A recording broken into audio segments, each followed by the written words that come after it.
Hello there, and welcome back to Writing from Scratch with me, Tom. Today we're talking about something that you must have in your novel, and that every novel does have.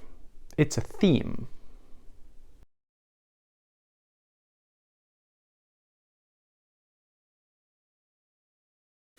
If you were to be remembered as the man who has made The Lord of the Rings, would you rather be remembered as a man who has said something or as a man who has made something? I don't think you can distinguish. The made thing, unless it says something, won't be remembered.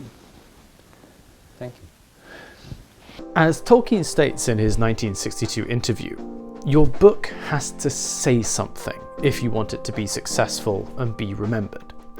And when we're writing a novel, the way that we say something is through a theme. But first, what exactly is a theme?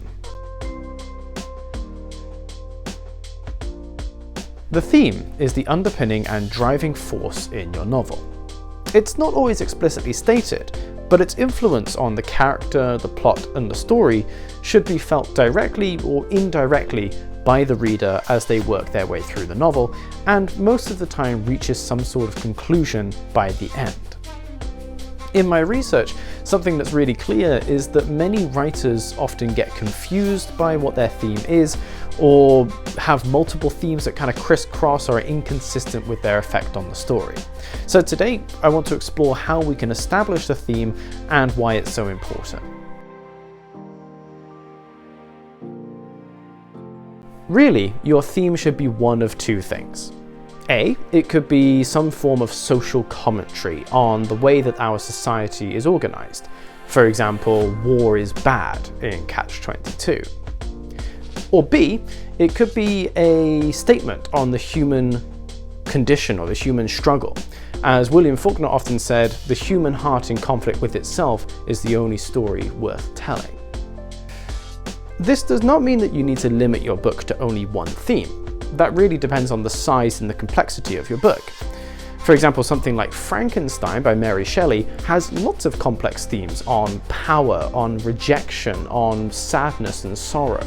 So don't feel that you have to constrain yourself to only one theme, but really there should be some form of overarching idea that's driving your story forward.